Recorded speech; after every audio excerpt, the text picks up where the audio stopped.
Hi, I'm Isaac, Andrew's brother, and I'm looking forward to sharing with you today the story of The Little Mermaid by Walt Disney. Andrew loved this story, he loved the movie, he loved the songs, and I'm looking forward to reading it with you today. The Little Mermaid by Walt Disney.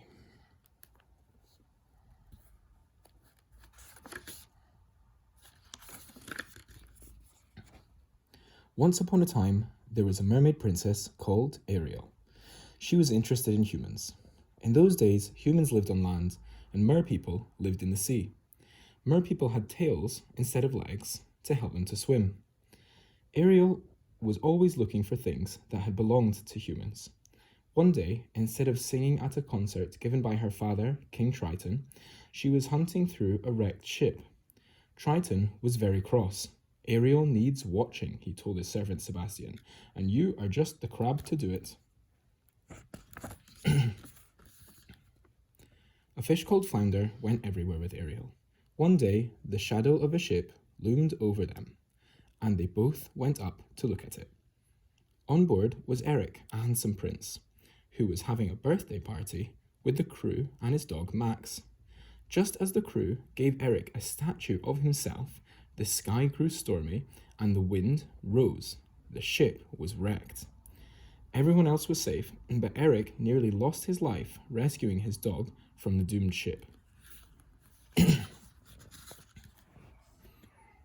Ariel rushed to help the young prince and took him ashore. As she sang to him in her beautiful voice, he slowly came back to life, and she fell in love with him. When Triton found out that Ariel was in love with a human, he was angry. So angry that he destroyed her collection of human things, even the statue of Eric that Flounder had saved from the wreck. Humans are savages, he told his daughter. They even eat fish.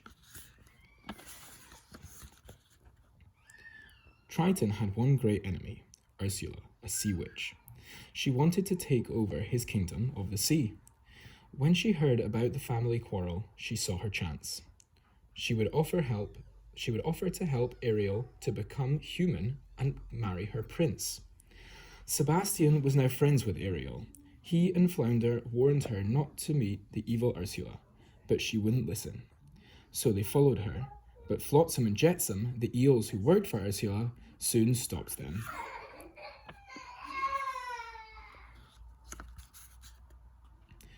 The wicked sea witch made a bargain with Ariel. In exchange for Ariel's voice, the witch would give her legs, but only for 3 days. Do you understand? Asked Ursula. Eric must fall in love with you and kiss you before sunset on the 3rd day. Ariel was too happy to worry. Ursula told her again, if you fail, your tail will come back and you will be in my power forever.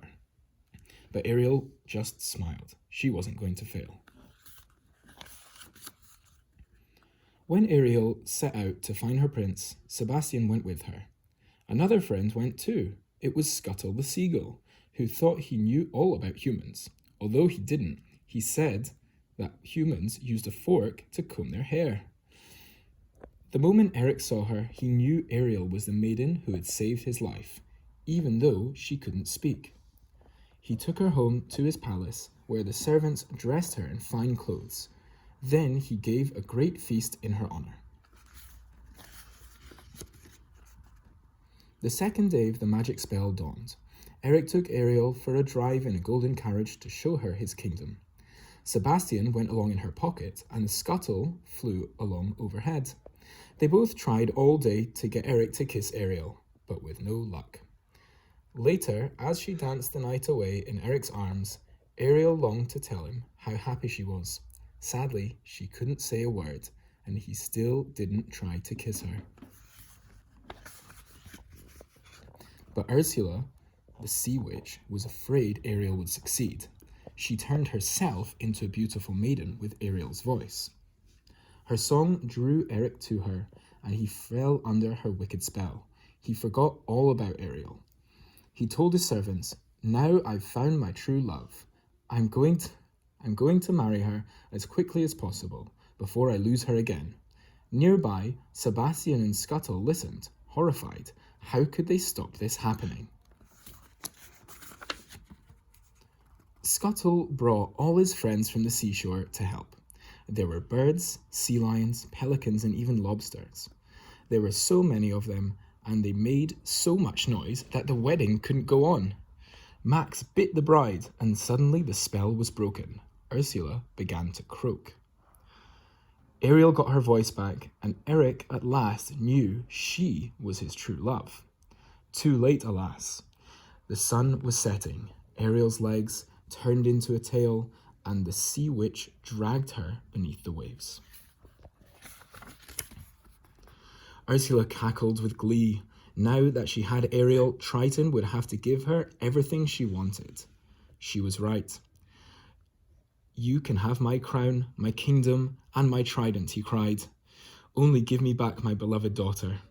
The sea witch took the trident eagerly, then turned Triton into a small, slimy creature, wriggling on the seabed. Next, she was going to destroy the mer people. Ariel was in despair. This was all her fault. But her friends helped her yet again. They all turned on the sea witch and attacked her. Someone else helped as well. Eric. He had come to look for Ariel in his new ship. Ursula hurriedly stirred up a whirlpool, but it was no use. She and her eels were crushed under the bows of Eric's ship. They would never cause trouble anymore. The trident Ursula had been carrying sank to the seabed. Triton touched it and became king again. Triton's kingdom beneath the waves was peaceful once more. Only the mermaid princess Ariel was unhappy. She sat day after day on a rock dreaming of Eric. At last, her father said, "If you love him so much, I suppose you must marry him." So saying, he turned Ariel into a human and gave her a splendid wedding. As Eric and his princess sailed away to live happily ever after, a rainbow suddenly appeared over the ship.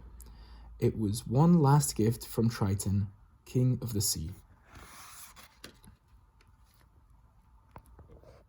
That was the story of The Little Mermaid by Walt Disney. Hope you enjoyed reading it with me today. I enjoyed reading it with you, and look out for more books on Andrew's Book Club.